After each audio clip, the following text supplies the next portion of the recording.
તો બાપ આજે મારે વાત કરવી ચંદ્રમાળાની સિકોતરની હો. આ તો સુખનાથ જોગીના અંબુડાની દેવી, તકલીના દાંતણનો વેપાર, જ્યાં ચંદ્રમાળામાં બેઠી છે માં વીરાવસાની સિકોતર, કે જે દિવસે પાટણની માલિપા સુખનાથ જોગીએ ધૂણો દખાવ્યો અને તકલી રોજ બાપુના આશ્રમે જઈને નિસ્વાર્થ ભાવે બાપુને દાંતણ આપે.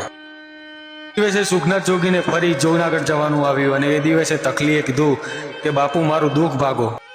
પણ એ દિવસે બાપુ બોલ્યા કે તને આપવા માટે મારા જોડે પૈસા કે દાગીના નથી, પણ જ્યાં તને મારા સુખનાથ જોગીના અંબુડાની સિકોતર આપું. એ દિવસે તકલી બોલી કે બાપુ હું તો વાઘરાની દીકરી, આ માતાને લઈ જઈને શું કરું. અને એ દિવસે બાપુ બોલ્યા કે તકલી લઈ જા, જો જગતમાં તારા નોમાં ના કરાવું તો મારા જોગીના અંબુડાની સિકોતર મટી જાય. હો બાપુ.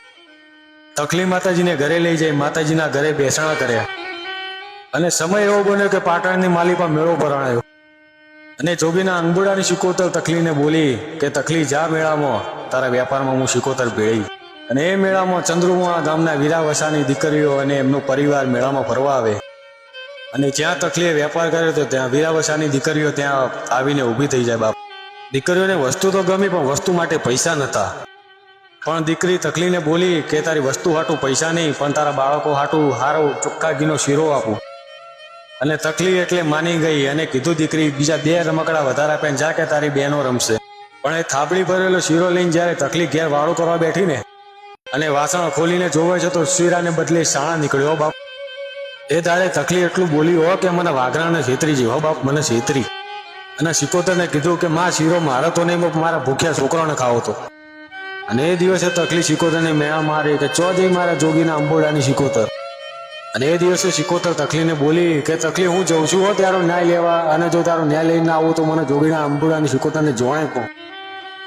અને જે દીકરીએ છેતરી હતી તકલીને ત્યાં બરોબર માત્ર સિકોતર ચાલુ થઈ અને વીરાવસો દીકરીને ગાડામાં બેસાડીને ફરી એમના ગામ ચંદ્રુમળા આવે છે. દીકરીને ઘરે લાવ્યા પછી વીરાવસો બહુ કગરે માતાજીને. ત્યારે સિકોતર બોલે કે તારી દીકરીએ મારી તકલીને શીરાના બદલે સાણ ખવડાવી. અને સિકોતર વીરાવસાને કીધું કે મારી તકલીને બનાય તારા ઘરનું મહેમાન અને એના છોકરાને બનાય તારા ભોણે, અને મારી તકલી અમીનો ઓળખા લે દાડે હું સિકોતર વળું. હો બાપ, તકલીને ઘરે બોલાવીને ભરપેટ જમાડી એમના દીકરાને ભોણેજ કરીને વ્યવહાર કર્યો. ત્યારે મારી સિકોતર રાજી થઈ. હો મારી માં.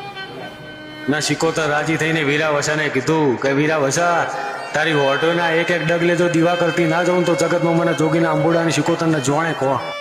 અને આ રીતે માં સિકોતરે તકલી અને વીરાવસોના જગતમાં નોમો રાખ્યો. હો બાપ, જય સિકોતર.